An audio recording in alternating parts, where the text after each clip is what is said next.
here in Cleveland at the Republican convention by Dane Waters, co-founder of Delegates Unbound, a group working to persuade Republican Party delegates to vote with their conscience in an attempt to prevent Donald Trump being the nominee for the party. Dane, thanks for joining me on UpFront. Thanks for having me. On the first night of the convention, you guys pretty much failed in your attempt to stop Donald Trump becoming the nominee come November. Well, we didn't fail. It was taken away from us. It was rigged. I mean, the whole system is such that the Republican establishment ensuring that the delegates have no voice in this. And what we wanted all along is for the delegates to freely choose the nominee. And if it was Donald Trump, so be it. But we didn't fail. The delegates wanted to do it.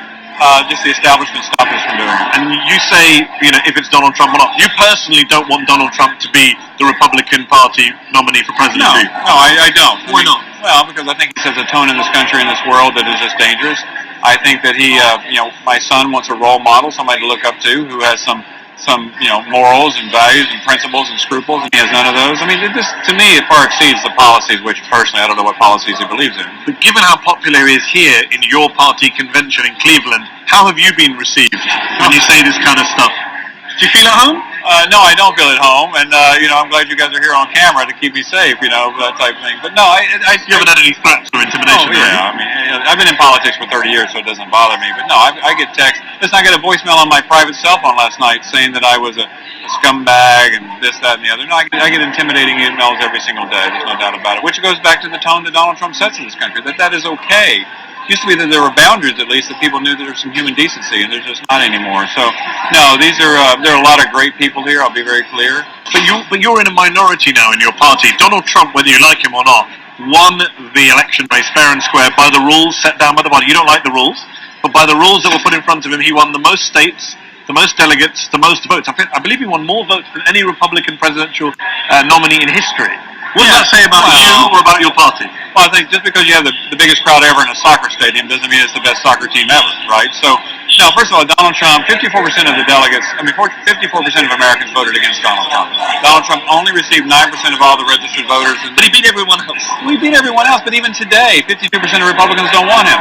And what's forgotten in this is that the delegates are the only true authority of the Republican Party. The delegates have they're the only ones who actually can nominate anybody. So, first of all, we didn't rewrite any rules. I mean, the rules have always been that the delegates have the right to choose the nominee. We're just trying to ensure that they have the ability to do so. Robert Kagan, who is one of the Republican Party's well-known foreign policy voices, advisor to President Bush, to Senator John McCain, to Ronald Reagan, he wrote in the Washington Post earlier this year that Trump is the party's creation. It's Frankenstein's monster. The Republicans' creation will soon be let loose on the land, leaving to others the job the party failed to carry out. He's right, isn't he? Oh, he's right. I mean, the way you can't disown Trump. He's a product of... No, you can. It just shows that the Republican Party's broken. I mean, one thing we want to do is to ensure that this doesn't happen again.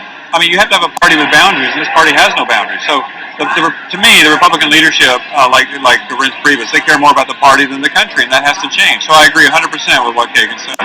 And do you believe that these 16 top Republicans who took him on and were beaten by him, do you believe that they were the right people to do it? Well, apparently not. I mean, listen, they're great people in there. I think that listen, Donald Trump, there's a lot of frustration and anger with Washington, D.C. There's no doubt about it. And the voters were hungry for somebody else. Donald Trump just happened to have a name that caused people to go to him. So I don't think that just because Donald Trump received more votes than any other Republican is any indication about what most Americans want. They're just frustrated, they're angry, and every other candidate, as much as I like many of them, they were insiders. Governor Chris Christie of New Jersey, who tried to beat Trump, failed, and then backed him very early on, he said recently that Republicans such as yourself, if they don't get behind Trump, they are effectively supporting a Clinton presidency. He's got a point, hasn't he? It's a two-horse race. No. If you don't back Trump, you're backing Clinton. No, listen, Donald Trump has done more to divide this party and this country than anything we could have done. We're about trying to unify the party. Once again, if the Republican Party wanted to unify behind Donald Trump, allow the delegates to freely choose that individual.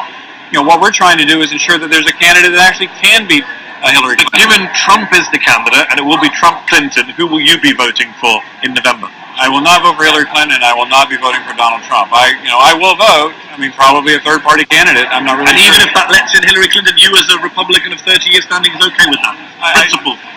There's just no way I can vote for Donald Trump. No, Even if it allows for Hillary Clinton president? Unfortunately, even if it allows Hillary Clinton. And one last question, prediction question. Do you think Trump can win, or do you think he's going to get beaten badly? No, I mean, not only is he going to get beaten badly, I mean, it's going to cause the loss of down ballot candidates. The U.S. Senate will go to the Democrats. The House will probably go to the Democrats. So the Democrats will have full control of this government. And, that's sad. And what we're trying to do is find somebody who actually can, even if they can't beat Hillary Clinton, they can ensure that the Senate and the House are still in Republican control. So I just don't see a scenario that Donald Trump can win in November. I just don't. Dane Waters, thanks for joining me on Upfront. Thanks for having me.